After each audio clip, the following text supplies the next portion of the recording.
नमस्कार दोस्तों, मैं Arif Khan knowledge with Arif channel पर आप सभी का स्वागत करता हूं।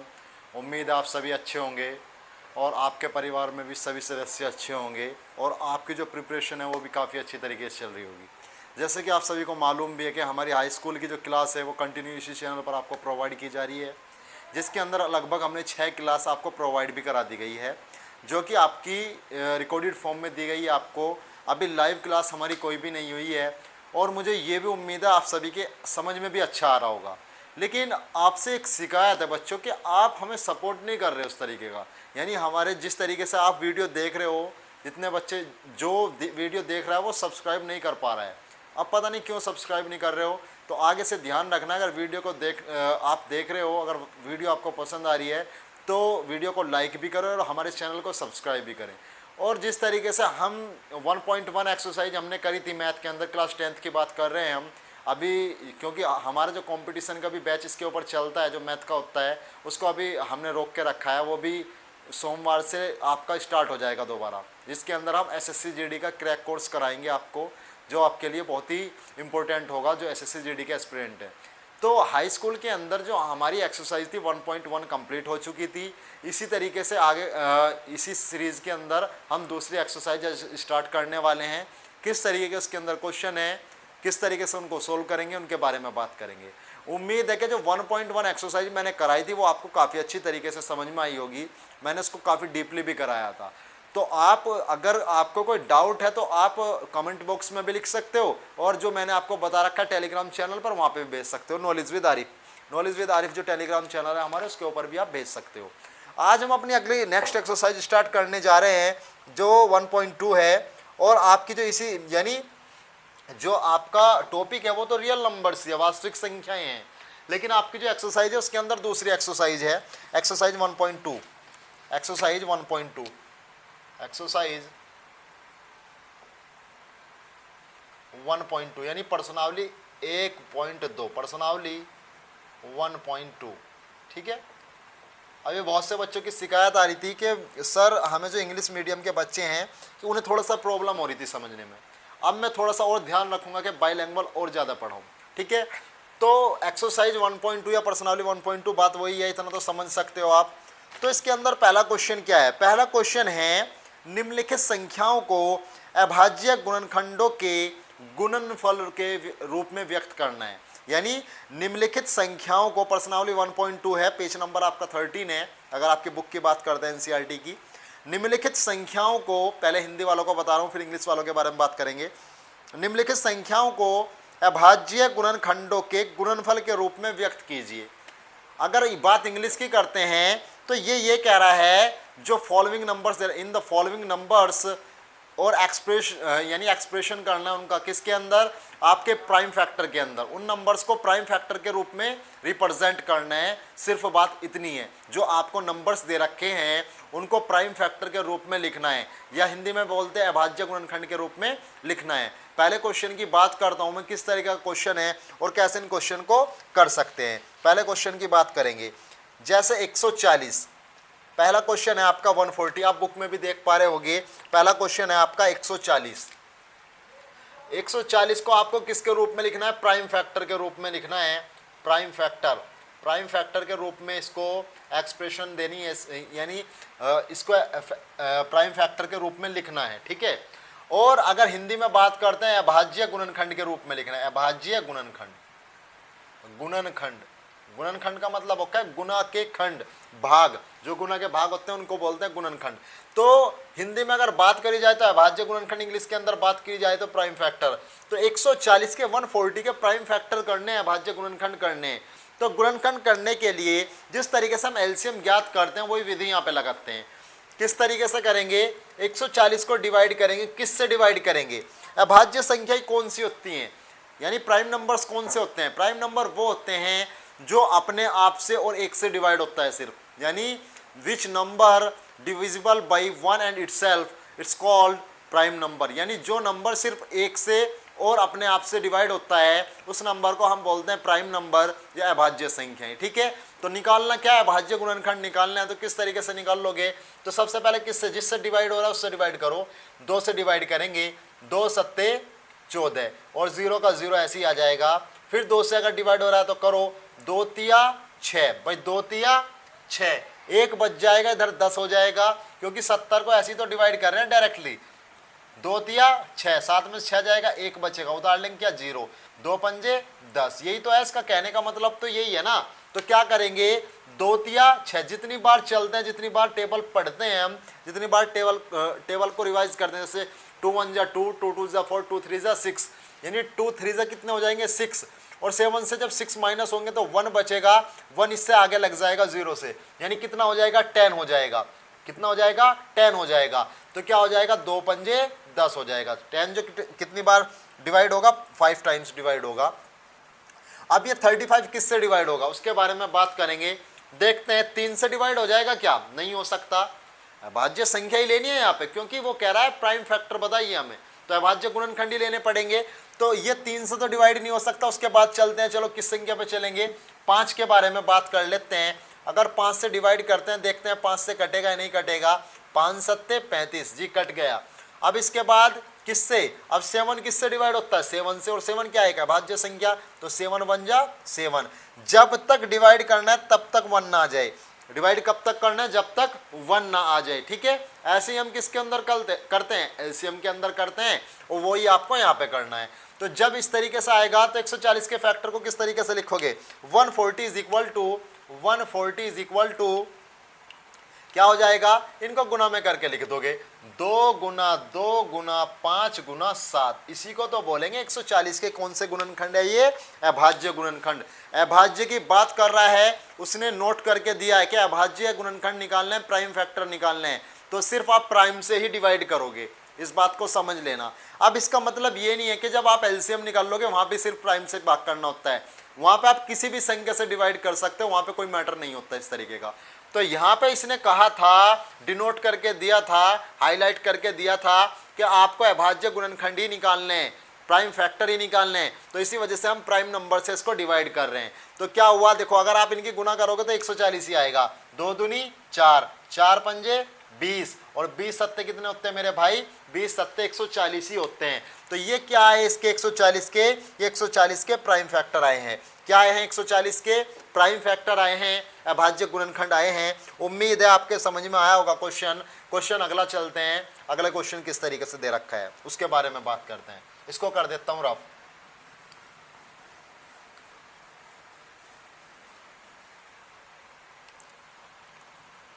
अगला क्वेश्चन है 156। अच्छा एक बात का ध्यान रखना मेरे भाई, कुछ नोट बता रहा हूं मैं, कुछ जो आपके लिए बहुत जरूरी होंगे।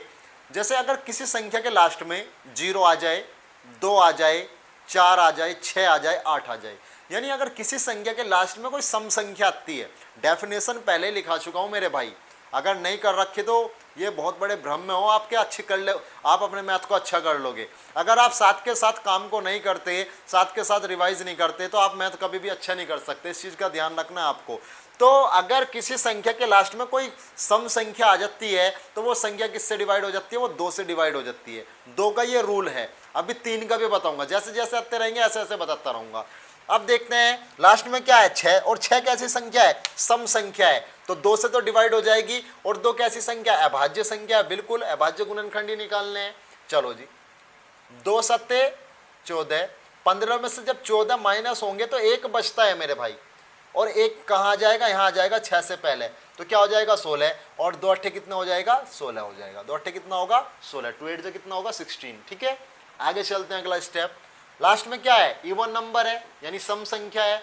जब किसी नंबर्स के लास्ट में इवन नंबर होता है तो वो 2 से कंप्लीटली डिवाइज होता है, ठीक है, डिविजिबल होता है वो कंप्लीटली 2 से। तो देखते हैं, अब यहाँ पे भी देखते हैं, 2 तिया 6, 1 बच जाएगा, क्योंकि 7 के अंदर से जब 6 माइनस होता है तो 1 बचता है, 1 8 से पहले लग जाएगा, 18 हो जाएगा, 2 नीम 18, 2 नीम 18।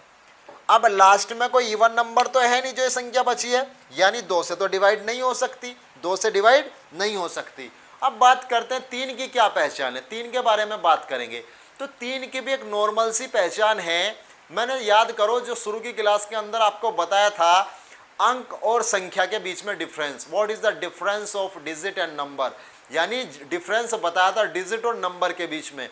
अंक और संख्या के बीच में डिफरेंस बताया था। जो सिंगल होता है वो होता है आपका अंक, जो 0 से लेकर 9 तक होते हैं, टोटल 10 होते हैं। और संख्याएं कितनी भी लिख सकते हो आप। संख्याएं क्या होती हैं? जो अंकों से मिलकर बनती है उनको बोलते हैं संख्याएं। तो उसी टॉपिक यानी उसी को मैं यहाँ पे ऐड करना जा रहा हूँ। जैसे कि ये 2 अंक हैं, अगर किसी संख्या के सभी अंकों को जोड़ लिया जाए, यानी अगर किसी नंबर के सभी डिजिट को ऐड कर लिया जाए, सभी अंकों को जोड़ लिया जाए और वो 3 से कटे, जैसे 3 और 9 कितने होते हैं? 12। 3 और 9 कितने होंगे? 12, या हिंदी में 12 बोलते हैं। तो 12 3 से कटता है नहीं कटता? आप क्या कहोगे? बिल्कुल कटता है जी, हमने काट के देख रखा है। तो अगर 3 से संख्याओं के अंकों को जोड़ने के बाद यदि नंबर्स की डिजिट को ऐड करने के बाद वो 3 से डिवाइड होती है संख्या, तो वो संख्या पूरी की पूरी 3 से डिवाइड हो जाएगी। किस तरीके से? 39 है, 3 प्लस के 9 कितना आएगा? 12, और 12 3 से कट जाता है, तो ये संख्या भी कट जाएगी।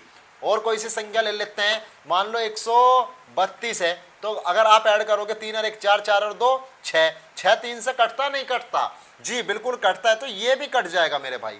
ठीक है, इस चीज़ का ध्यान रखना है, ये बहुत इंपॉर्टेंट फॉर्मूला होता है, कंपटीशन में पढ़ाया जाता है ये। तो इसके बारे में बात करते हैं अब। तो 2 से तो ये डिवाइड नहीं होगी, क्योंकि लास्ट में इवन नंबर्स नहीं है, लास्ट में सम संख्या नहीं है। जब लास्ट में सम संख्या 0 होता है तभी 2 से कटता है। तो इसको किससे डिवाइड करेंगे? 3 से, क्योंकि ऐड होने पर ये 3 से कट रहा है। 3 एकम 3 और 3 तिया 9। ठीक है जी। अब आपको पता है 13 ऐसी संख्या है, 13 ऐसा नंबर है जो कि एक प्राइम नंबर है। और मैंने शुरू में बताया था प्राइम नंबर सिर्फ 1 से और अपने आप से कटता है। हमें कहाँ तक डिवाइड करना है? जब तक 1 ना आ जाए, तो मजबूरन हमें इसको 13 से डिवाइड करना पड़ेगा। 13 एकम 13।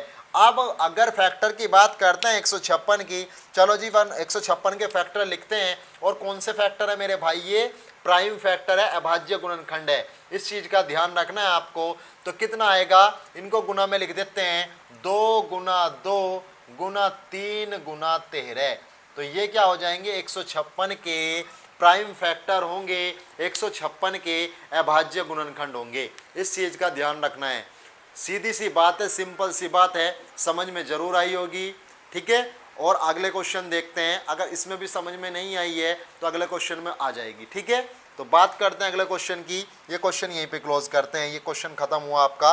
इसका आंसर क्या है? 2 गुना 2 गुना 3 गुना 13। ठीक है, चलो जी अगला क्वेश्चन करते हैं। इसको रफ कर देता हूं मेरे भाई।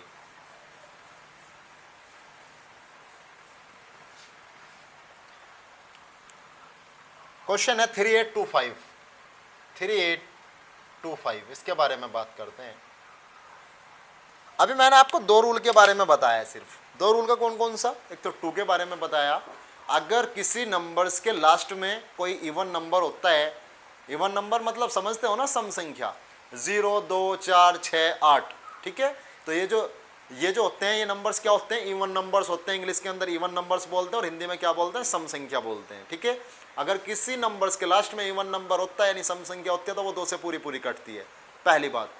दूसरी बात, अगर किसी संख्या के अंकों को जोड़ने पर, यानी अगर किसी नंबर की सभी डिजिट को ऐड कर लिया जाए और वो डिजिट ऐड करने के बाद 3 से कट रही हो, तो वो संख्या भी 3 से कट जाएगी। जैसे हमने अभी 39 किया था, 39 किया था, क्योंकि 3 और 9 कितना होता है मेरे भाई?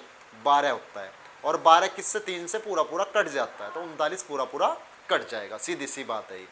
अब बात करते हैं 5 की। इसी तरीके से बताता चलूंगा। 2 से 2 वाला हो गया, 3 वाला हो गया। ठीक है, अब 5 वाले के बारे में बात करते हैं, क्योंकि ये 5 से कटेगी संख्या। जिस संख्या के लास्ट में 0 या 5 आए, 0 या 5 आए, लास्ट की बात कर रहा हूँ। किसी संख्या के लास्ट में अगर 0 आता है या 5 आता है, तो वो संख्या 5 से पूरी पूरी कटती है। अब मुझे बताओ ये 5 से पूरी पूरी कटेगी या नहीं कटेगी? बिल्कुल कटेगी। 3 से भी चेक कर सकते हो आप। 5 और 2 7, 7 और 8 15, 15 और 3 कितना होगा? 18 होगा। 15 और 3 कितना होगा? 18 होगा। तो 18 3 से कटता नहीं कटता? बिल्कुल कटता है जी 3 से। तो इसको 3 से भी काट सकते हैं। तो सबसे पहले छोटी संख्या से स्टार्ट करेंगे ना, तो 3 से काटेंगे। चलो, 3 एकम 3। ठीक है जी, 3 दूनी 6। जब 8 में से 6 जाएंगे 2 बचेंगे, 2 जो होगा यहाँ पे आ जाएगा इससे पहले, ये हो जाएगा 22। 3 सत्ते 21, ये 22 था, 21 माइनस होंगे, बचेगा 1, ये 15 हो जाएगा। जब 15 हो जाएगा 3 पंजे 15। चलो जी यहाँ तक तो आ गया, 1275 आ गया। ठीक है जी। बात करते हैं और आगे, और चेक करेंगे क्या 3 से दोबारा कट सकता है या नहीं कट सकता।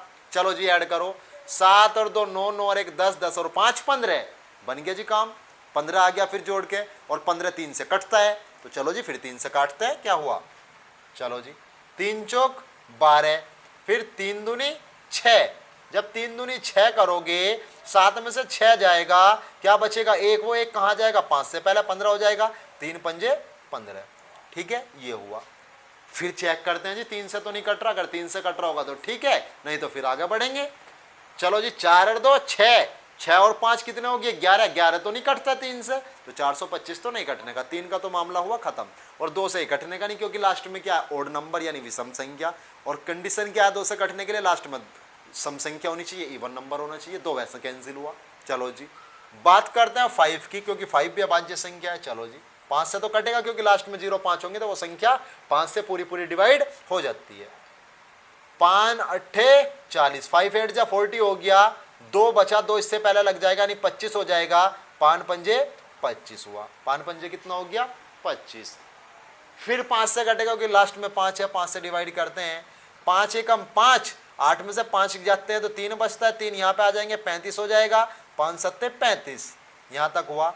अब आप सभी को पता है 17 जो होती है प्राइम नंबर है, अभाज्य संख्या है। 17 एक से और अपने आप से कटती है और किसी से नहीं कटती, तो इसको किससे काटना पड़ेगा 17 से, 17 एकम 17। तो अब इसका जो प्राइम फैक्टर होगा वो कितना होगा, इसके प्राइम फैक्टर लिख देते हैं, 3825 is equal to 3825 is equal to 3 गुना 3, 3 इंटू 3 इंटू 5 इंटू 5 इंटू 17। ठीक है भाई, ये आपका क्या होगा, ये 3825 का यानी 3825 का 3825 का प्राइम फैक्टर होंगे। एक बात फिर ध्यान रखना, फिर बता रहा हूँ, इसी तरीके से हम एलसीएम भी निकालते हैं, ठीक है मेरे शेरों, इस तरीके से हम एलसीएम भी निकालते हैं। और एलसीएम सिंगल संख्या का होता नहीं, एलसीएम क्या होगा, एक से ज़्यादा संख्याओं का, 2 का हो चाहे 3 का हो, यहाँ पे क्या है सिंगल संख्या आ रही है, ठीक है। अब इसको अलग अलग मत तोड़ देना, कभी 3 को अलग सोच लो, 8 को अलग सोच लो, 2 को अलग सोच लो, 5 को अलग सोच लो, ऐसा नहीं सोचना, पूरी संख्या है 3825। आगे बात समझ में, 3825 के प्राइम फैक्टर निकालने हैं, और इसी रूल से क्या होता है आपका एलसीएम निकलता है। एलसीएम में और इसमें क्या डिफरेंस है, यहाँ पे सिर्फ हम अभाज्य संख्याएं ले रहे हैं, प्राइम संख्याएं ले रहे हैं, प्राइम नंबर्स ले रहे हैं, और वहाँ पे क्या लेंगे, वहाँ पे कोई सा भी नंबर उठा लेंगे, वहाँ से कोई फर्क नहीं पड़ता, ना हमारे इस चीज़ के लिए बाध्य करता, कोई लिमिटेशन थोड़ी ना होती है एलसीएम के अंदर कि आपको इन्हीं नंबर को लेना है, वहाँ पे कोई सा भी नंबर ले लेंगे।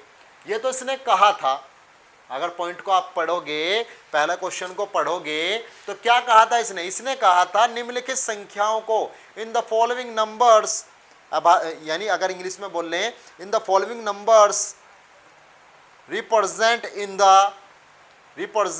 इन प्राइम फैक्टर नंबर, ठीक है। यानी इन संख्याओं को जो है, जो नीचे लिखी हुई संख्याएं हैं, निम्नलिखित संख्याएं जो लिखी हुई हैं, इनको किसमें आपको एक्सप्रेशन करना है, किसमें रिप्रेजेंट करना है, इनको प्राइम फैक्टर के गुणनखंड में यानी प्राइम फैक्टर में रिप्रेजेंट करना है, यानी अभाज्य गुणनखंड में करना है।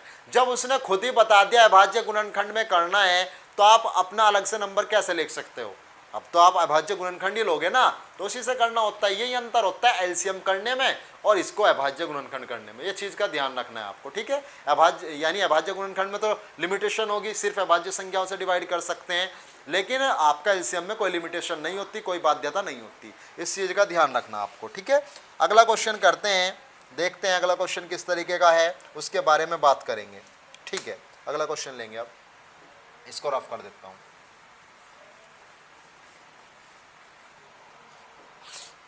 क्वेश्चन है 5005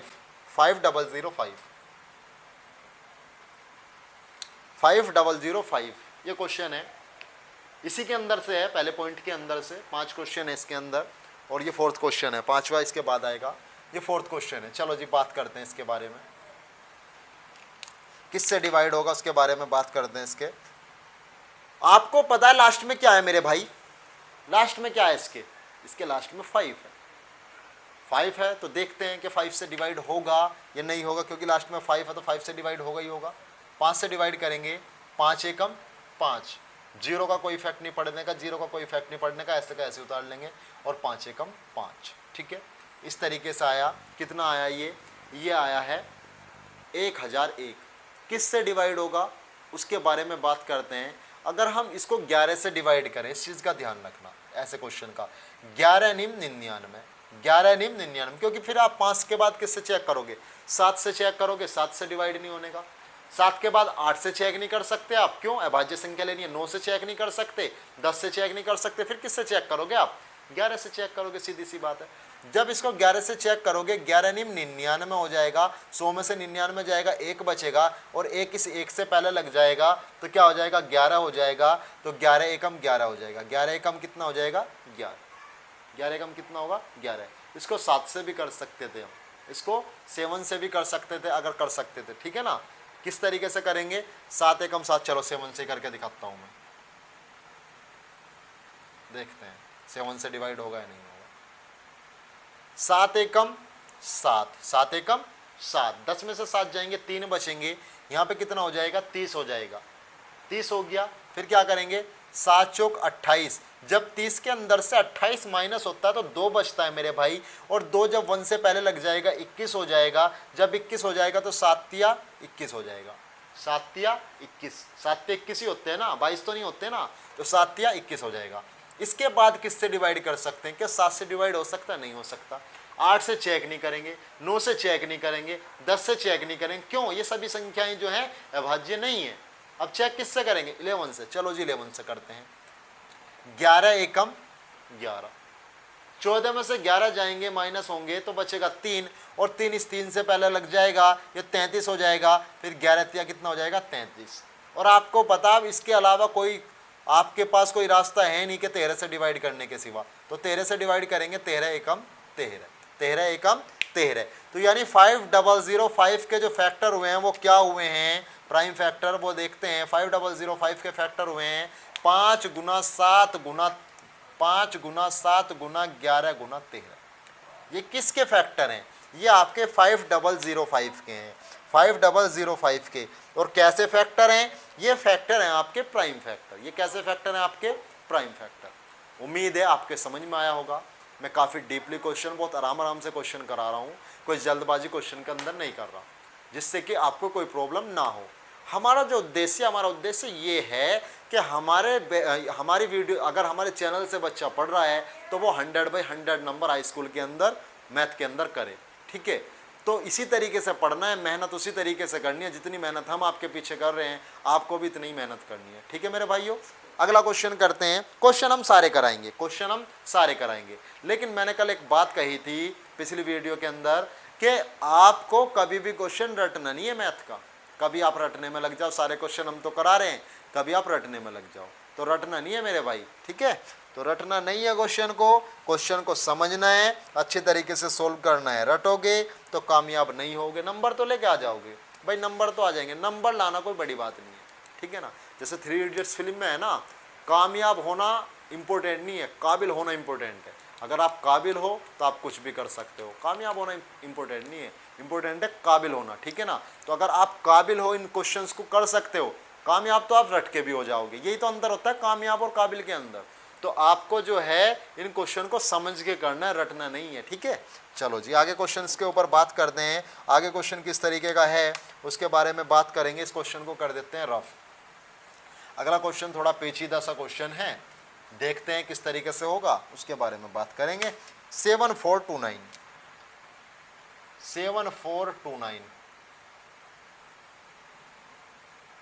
चलो जी बात करते हैं। सबसे पहले आपके दिमाग में क्या आएगा, 2 से चेक करोगे आप कि 2 से डिवाइड होगा या नहीं होगा, तो डिवाइड करने की जरूरत नहीं, इसी तरीके से समझ में आ जाएगा आपको। लास्ट में क्या दिख रहा है, 9, तो लास्ट में कैसी संख्या आ गई, विषम संख्या आ गई, ओड नंबर आ गया। और मैंने 2 की पहचान क्या बताई थी, अगर किसी संख्या के लास्ट में कोई सम संख्या आती है तो ही वो 2 से कटता है, अन्यथा नहीं कटता, अदरवाइज वो डिवाइड नहीं होगा 2 से। अगर कोई ओड नंबर किसी संख्या के लास्ट में, तो 2 से तो काम खत्म है, 2 से तो डिवाइड नहीं होगा, सीधी सी बात है। बात करते हैं 3 की, 3 से चेक करते हैं कि 3 से कट जाएगा नहीं कट जाएगा। 3 का भी रूल बता रखा है, ऐड करो इसको, 9 और 2 11, 11 और 4 कितना होता है, 11 4 15 होता है, सबको पता है। और 15 और 7 कितना होता है, 22। क्या 22 3 से डिवाइड हो जाता है, 22 3 से डिवाइड हो सकता है, नहीं हो सकता, सबको पता है 22 नहीं डिवाइड होता 3 से। तो ये 3 से ये संख्या भी डिवाइड नहीं हो सकती, सीधी सी बात। 3 के बाद कौन सी अभाज्य संख्या आती है? 3 के बाद आप कहोगे जी 3 के बाद आता है 5। 3 के बाद क्या आता है? 5 आता है जी। अगर हम इसको 5 से डिवाइड करेंगे तो क्या चेक करेंगे? लास्ट में 0 या 5? क्या आपको कहीं पर 0 5 दिखाई दे रहा है लास्ट में? 5 से संख्या जब डिवाइड होती है जब लास्ट में 0 हो या 5 हो, ठीक है? तो 5 से भी नहीं डिवाइड होने का, 6 से चेक नहीं करने के, 7 से अगर चेक करें, 7 से चेक करके देखते हैं। चलो देखते हैं। आप क्या करोगे? रफ पेज पे करोगे, ठीक है? क्योंकि आपको थोड़ी ना पता कि आप डायरेक्टली वहीं पहुंच जाओगे कि इस नंबर से कटेगा, ऐसे तो चेक करते हैं। चलो जी 7 से अगर हम चेक करें इसको, किसको? 7429 को देखते हैं। 7 1 जा 7। अब 4 में तो चलने की नहीं, 0 लगाएंगे, 42 को नोट करेंगे, ठीक है? क्योंकि 7 एकम 7, 4 को अगर नोट कर ले, नहीं चल रही ना, फिर 0 लगा के तो दूसरा नंबर नोट करते हैं। 7 छिंग 42। अब तो ये 9 बच गए तो और मामला फंस गया जी, ये तो नहीं डिवाइड होगा 7 से, तो 7 को छोड़ो जी, ठीक है? 8 से चेक ही नहीं करेंगे, क्यों? सम संख्या है, भाज्य संख्या नहीं है। 8 के बाद 9 से चेक नहीं करेंगे, 9 के बाद 10 से चेक नहीं करेंगे। अब 11 से चेक करेंगे कि 11 से डिवाइड हो सकता नहीं हो सकता, 11 से डिवाइड हो सकता है या नहीं हो सकता, सॉरी, उसके बारे में 7429 को 11 से डिवाइड करके देखेंगे। ये रफ पेज पे काम हो रहा है आपका। अगर करते हैं तो 11 सत्ते 77 तो चलेगा नहीं, आपको भी पता है, क्योंकि हम उतना ही डिवाइड करते हैं जो उसके करीब हो या उससे कम हो, यानी उसके बराबर हो या उसके करीब हो, तब तक ही डिवाइड होता है। तो क्या चलेगा? अगर मैं बात करूं तो चलेगा 11 छिक्का 66, 11 छिक्का 66। अगर 74 के अंदर से 66 को माइनस करेंगे, डायरेक्टली का करने का मतलब यही तो है, माइनस करना। भाई 11 सत्ते 77 तो चल नहीं सकता, 11 छिक्का 66 चला हमने। 74 के अंदर से जब 66 को माइनस करेंगे, आपको पता है 8 बचेंगे। कितने बचेंगे? 8। और 8 कहाँ लग जाएगा? 8 लग जाएगा 2 से पहले, वो कितना हो जाएगा? 82। तो 77 चल सकते हैं। 11 सत्ते 77, 82 के अंदर से जब 77 माइनस होंगे, आपको भी पता मुझे भी पता, 5 बचते हैं। कितने बचते हैं मेरे भाई? 5 बचते हैं। 5 इससे पहले लगाएंगे 59 हो जाएगा। अब 11 से 59 नहीं डिवाइड होता तो ये 11 से डिवाइड नहीं होगी संख्या, ठीक है? ये 11 से डिवाइड नहीं हो सकती। इसी तरीके से 12 से डिवाइड नहीं करेंगे, क्योंकि 12 कैसी संख्या है? 12 एक सम संख्या है, वो अभाज्य संख्या नहीं है। क्योंकि हम डिवाइड सिर्फ किससे कर रहे हैं? डिवाइड हम सिर्फ अभाज्य संख्याओं से कर रहे हैं, ठीक है? अब बात किससे करेंगे? 13 से। चलो जी 13 से बात करते हैं। 7429 इसी तरीके से तो डिवाइड करते हैं, इसी तरीके तो सोचते हैं। आपके पास बहुत टाइम होता है हाई स्कूल के अंदर, 3.25 घंटे होते हैं पेपर के, तो 3.25 घंटे में नहीं कर सकते। हर पेपर इतना ही, यानी हर क्वेश्चन इतना ही लंबा थोड़ी ना होगा, इतना ही चेक थोड़ी ना करना पड़ेगा, ठीक है? तो इस तरीके से करना है। 13 से देखेंगे। आप अगर करते हो 13 का टेबल पढ़ोगे तो 13 पंजे कितने होते हैं? 65। 13 छिंग तो 78 हो जाएंगे, ज़्यादा हो जाएगा, 13 पंजे 65। अब 74 के अंदर से जब आप 65 माइनस करते हो तो कितना आएगा? 9 बचेगा। 74 के अंदर से अगर 65 माइनस करोगे तो कितना बचेगा? 9। तो यहाँ पे कितना हो जाएगा? 92 हो जाएगा। यहाँ पे कितना हो जाएगा? 92 हो जाएगा। और 13 सत्ते क्या होता है? 13 सत्ते 91 होता है। चलो जी 13 सत्ते 91 कर लिया हमने, तो 92 से 91 माइनस करोगे तो 1 बचता है, 1 लग जाएगा 9 से पहले, वो हो जाएगा 19। 13 से 19 डिवाइड नहीं हो सकता, काम खत्म। 13 से भी डिवाइड नहीं हो रहा। ना 14 से करेंगे क्योंकि अभाज्य संख्या नहीं, ना 15 से करेंगे क्योंकि अभाज्य संख्या नहीं, ना 16 से करेंगे, अभाज्य संख्या है ही नहीं। अब किसका नंबर आया? अब तो जी 17 का नंबर आया, ठीक है? तो 17 से डिवाइड करके देखते हैं कि 17 से डिवाइड होगा या नहीं होगा। इसमें मैं जानबूझ के टाइम ज़्यादा ले रहा हूँ, इससे सारे के सारे जो आपके दिमाग के अंदर कन्फ्यूजन है ना, सारे खुल जाएंगे। इस वजह से जानबूझ के टाइम इतना ले रहा हूँ, वरना डायरेक्टली नंबर डिवाइड भी कर सकता था मैं ये, ठीक है ना? चलो जी 17 दूनी 34, 17 ती 51, 17 चौका 68, 17 पंजे 85, 5 तो चल नहीं सकते, चलेंगे कितना? 4 बार, तो 17 चौका 68, 17 चौका कितना हो जाएगा? 68। 74 के अंदर से 68 जब माइनस होते हैं तो बचता है 6, और 6 2 से पहले लग जाएगा तो 62 हो जाएगा। क्या हो जाएगा? 62। और 17 ती 51, 17 चौका तो 68 होते हैं, ज़्यादा हो जाएगा। और ये कितना है? 52। ये कितना है? 52, क्योंकि 17 चौका 17 चौका 68 चले थे। 74 के अंदर से 68 जाएंगे तो कितने बचते हैं? 6 तो बचते हैं। 74 के अंदर से 68 जाएंगे तो 6 तो बचते हैं, तो 62 हो गया था। वो कितना हो गया था? 62। तो 62 में चलेंगे तो फिर 17 यानी 17 पंजे कितना हो जाएगा? 65 हो जाएगा। और 17 चौका होता है 17 पंजे 85 हो जाएगा, और 17 चौका कितना होता है 68। तो 4 बार भी नहीं चल सकते, कितनी बार चलेंगे 3 बार। 17 तो 62 के अंदर से जब 51 घटाएंगे तो कितना बचेगा 11 बचेगा, और वो 11 किससे पहले लग जाएगा 9 से पहले लग जाएगा। 11 किससे पहले लग जाएगा 9 से पहले लग जाएगा, 119 हो जाएगा। और 17 सत्ते कितने होते हैं 119 होते हैं। 17 सत्ते कितने होते हैं मेरे भाई 119 होते हैं। बात समझ में आई? एक बार और बताता हूँ। 17 चौका 68, 74 के अंदर से जब 68 माइनस होंगे, 74 के अंदर से जब 68 माइनस होंगे तो 6 बचेगा, और 6 2 से पहले लग जाएगा 62 हो जाएगा। अब 62 में टेबल चलाएंगे, 17 × 51 होता है, 62 के अंदर से 51 जब घटेंगे तो 11 बचेगा, 11 यहाँ पे लिखेंगे 119 हो जाएगा, और 17 सत्ते कितना होता है 119। यानी 17 से डिवाइड हुआ, 17 से कितनी बार डिवाइड हुआ है 437 बार। 17 से कितनी बार डिवाइड हुआ है 437 बार, 437 बार डिवाइड हुआ है। ठीक है, चलो जी अब बात करते हैं और नंबर्स की, थोड़ा सा और बढ़ते हैं। 437 किससे कटेगा? 17 से काट कर देखते हैं, क्या पता 17 से कट जाए। भाई 17 दूनी 34, और 43 के अंदर से अगर 34 जाएंगे तो कितना बचेगा मेरे भाई 9 बचेगा, 97 हो जाएगा। 17 से 97 नहीं कटता। ठीक है, तो 17 से चेक नहीं करेंगे, और बढ़ो आगे। 18 से डिवाइड नहीं करेंगे, डिवाइड किससे करेंगे अब 19 से। किससे डिवाइड करेंगे 19 से। 19 दूनी 38, 2 बार चल सकती है। 19 दूनी 38, 43 के अंदर से जब 38 जाएंगे 5 बचेंगे, 5 7 से पहले लग जाएगा 57 हो जाएगा, और 57 कटता है 19 से। 19 दिया 57, 19 दिया 57, यानी अब ये किससे कटेगा ये 19 से कटेगा। 19 से जब डिवाइड करेंगे इसको तो कितना आएगा 23 आएगा, और सबको पता है 23 किससे कटता है 23 से ही कटता है। 23 से जब डिवाइड करेंगे 23 एकम 23 हो जाएगा। तो अब क्या लिख लेंगे 7429 के जो प्राइम फैक्टर हैं वो कितने होंगे उनके बारे में लिखते हैं। 7429 क्या होंगे इसके प्राइम फैक्टर? 17 गुना 19 गुना 23, 17 गुना 19 गुना 23। ये किसके प्राइम फैक्टर हैं? ये आपके 7429 के प्राइम फैक्टर हैं। 7429 के प्राइम फैक्टर है। मैंने इस क्वेश्चन में इतना टाइम इस वजह से लिया है जिससे आपको जितने भी कन्फ्यूज़न थे कि किस तरीके से चेक करते हैं, किस संख्या से कट रहा है, किससे कट रहा है, किससे कट रहा है, तो ऐसे चेक करते हैं, एक एक को चेक करते हैं। ठीक है, और यही 5 क्वेश्चन आपके इसके अंदर हैं।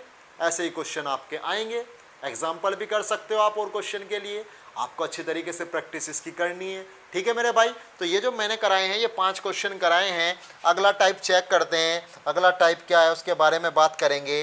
ठीक है, इसको रफ कर देता हूँ, अगले टाइप के बारे में हम बात करते हैं। उम्मीद है 5 के 5 क्वेश्चन आपके अच्छी तरीके से समझ में आए होंगे।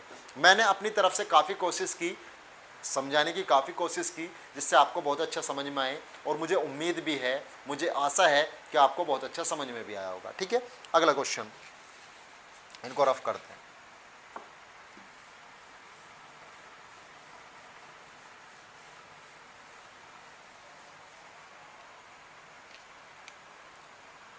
अगला क्वेश्चन पढ़ते हैं। क्वेश्चन पढ़ो, हिंदी मीडियम वाले भी और इंग्लिश मीडियम वाले भी। पूर्णांकों के निम्नलिखित युग्मों के, पूर्णांक मतलब होता है इंटीजर के बारे में बात कर रहा है। किसके बारे में बात कर रहा है? इंटीजर के। पूर्णांकों के निम्नलिखित युग्म, युग्म मतलब होता है पेयर, युग्म का मतलब होता है पेयर। ठीक है, पूर्णांकों के निम्नलिखित युग्मों के एचसीएफ और एलसीएम ज्ञात कीजिए। यानी ये कह रहा है कि हमने जो दे रखे हैं क्वेश्चन के अंदर, आपको इंटीजर्स के पेयर दे रखे हैं। मैंने बताया था एलसीएम एचसीएफ किसके निकलते हैं? एक से ज़्यादा संख्याओं के। तो पेयर तो देगा, 2 भी दे सकता है, 3 भी दे सकता है, 4 भी दे सकता है, एक से ज़्यादा संख्या देगा। ठीक है, तो ये कह रहा है कि हमने जो संख्याएं दे रखी हैं आपको, जो इंटीजर्स दे रखे हैं, जो इंटीजर्स के पेयर दे रखे हैं, जोड़े जो दे रखे हैं, उनका एचसीएफ और एलसीएम फाइंड आउट करना है, एचसीएफ और एलसीएम निकालना है। तथा इसकी जाँच कीजिए कि 2 संख्याओं का गुणनफल बराबर, यानी दोनों संख्याओं का गुणनफल बराबर एचसीएफ गुना एलसीएम। यानी अगर हम दोनों संख्याओं की गुना कर दें, दोनों संख्याओं का प्रोडक्ट कर दें, वो किसके इक्वल होगा? वो एचसीएफ गुना एलसीएम के इक्वल होगा। यानी दोनों संख्याओं की गुना करके एक तरफ रखें और एचसीएफ गुना एलसीएम की गुना एक तरफ रखें, तो दोनों क्या आने चाहिए? वो इक्वल आने चाहिए, अगर आपका आंसर ठीक है। अगर आपका आंसर गलत है तो वो इक्वल नहीं आएंगे। इसी के ऊपर पहले क्वेश्चन के ऊपर बात करेंगे। ठीक है, पहला क्वेश्चन किस तरीके से होगा उसके बारे में बात कर लेते हैं। तो जो इंग्लिश मीडियम वाले हैं उनको बता देता हूँ, इसने संख्याओं के अंदर पॉजिटिव जो आपके इंटीजर हैं उनके पेयर दे रखे हैं, और उनका एचसीएफ एलसीएम निकालना है और आपको आंसर को चेक करना है। और आंसर चेक करने के लिए वो क्या बता रहा है कि आपके जो 2 नंबर्स दिए हुए हैं उनका जो प्रोडक्ट होगा वो इक्वल टू होगा किसके, एचसीएफ और एलसीएम के प्रोडक्ट के बराबर होगा। ठीक है, बात करते हैं और पता लग जाएगा आपको और समझ में आएगा। क्वेश्चन है 26 और 91, 26 एंड 91, 26 एंड 91, 26 एंड 91, इनका एचसीएफ निकालना है, एलसीएम निकालना है और उसके बाद क्या करना है, उसके बाद आपको आंसर चेक करना है। आंसर चेक करने का मतलब जो तरीका बता रखा है उससे, उत्तरमाला से चेक नहीं करना मेरे भाई। ठीक है, उत्तरमाला से चेक नहीं करना, वो किससे चेक करना है, वो आपको करना है जो इसने फॉर्मूला बता रखा है, दोनों संख्याओं का प्रोडक्ट यानी दोनों संख्याओं का गुणनफल बराबर एचसीएफ गुना एलसीएम। ठीक है, चलो जी बात करते हैं एचसीएफ निकालने का तरीका। अब इसने यूक्लिड विभाजन प्रमेयिका के लिए नहीं कहा कि यूक्लिड विभाजन प्रमेयिका लगाओ, तो भाग विधि लगाएंगे हम। क्या लगाएंगे, भाग विधि। उसके अंदर क्या करते हैं, छोटी संख्या से बड़ी संख्या को भाग करते हैं। 26 दूनी 52 और 26 तिया कितना होगा 78। अब 11 में से 8 जाएंगे 3 बचेंगे, यहाँ 8 बचे, 8 में 7 जाएगा 1 बचेगा। ठीक है, यहाँ पे आ गया 13, इसको नोट कर लेंगे यहाँ पे, और 13 दूनी क्या हो जाएगा 26, 13 दूनी क्या हो जाएगा 26। तब तक डिवाइड करते हैं जब तक शेषफल 0 ना आ जाए। तो एचसीएफ इसका मेरे भाई कितना आएगा, एचसीएफ तो इसका 13 आ गया। एचसीएफ कितना आया मेरे भाई, एचसीएफ कितना आया आपका 13 आ गया। एचसीएफ कितना आया 13, क्योंकि 26 थे कितने होंगे 78, 11 में 60 जाएगा 3 बचेगा, 8 में 7 जाएगा 1 बचेगा, 13 यहाँ नोट कर लेंगे, 26 आगे लिखेंगे और 13 दूनी 26 हो जाएगा। एचसीएफ कितना आया 26, सॉरी 13।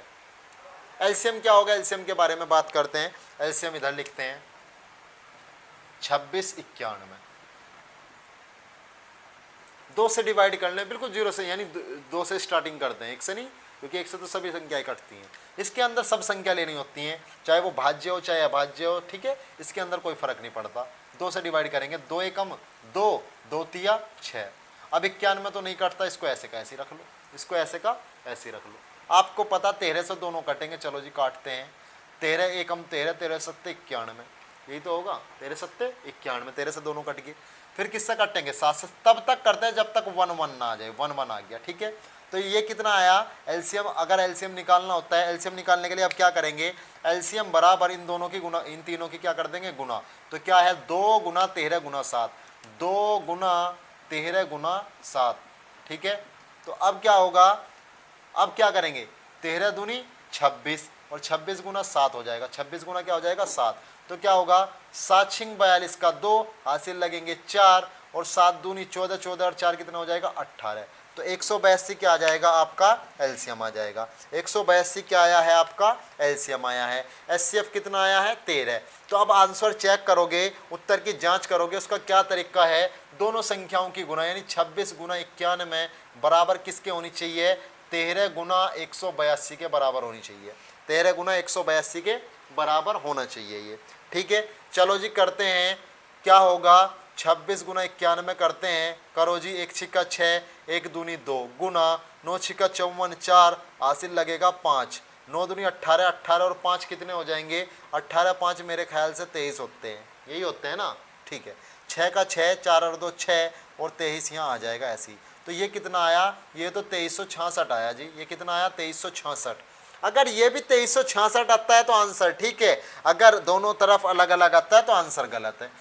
182 गुना 13 करते हैं, 182 गुना 13 की बात करेंगे। 182 गुना 13 कितना होगा, चलो जी 3 दूनी 6, 3 अट्ठे 24 का 4 हासिल लग जाएगा 2, 3 एकम 3 और 2 5 गुना करो आगे, 1 दूनी 2, 1 अट्ठे 8, 1 एकम 1, 6 का 6, 4 और 2 6, 8 और 5 13 का 3 हासिल लगा 1, तो 2366 ही ये आएगा। तो दोनों तरफ की साइड कितनी आ रही है मेरे भाई 2366 और 2366 आ रही है। यानी एक तरफ तो एचसीएफ और एलसीएम की गुना करनी है, दूसरी तरफ दोनों संख्याओं की गुना करनी है। अगर वो दोनों इक्वल है तो आंसर ठीक है।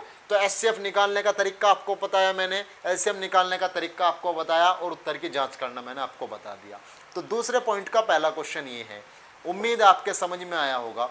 ठीक है, अब क्या करना है आपको, इन क्वेश्चन को भी करना और इससे आगे के क्वेश्चन भी करोगे। नहीं होते तो कोई बात नहीं, मैं कराऊंगा, लेकिन ट्राई जरूर करना है।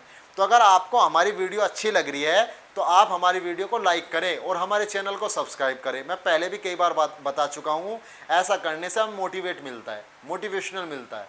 मोटिवेट होंगे हम तो आपके लिए और ज़्यादा तैयारी करेंगे और यानी अलग अलग तरीक़ों से समझाया जाएगा आपको। ठीक है, तो आज की क्लास में सिर्फ यहीं पे क्लोज़ करते हैं और मिलेंगे अगली क्लास के अंदर। धन्यवाद।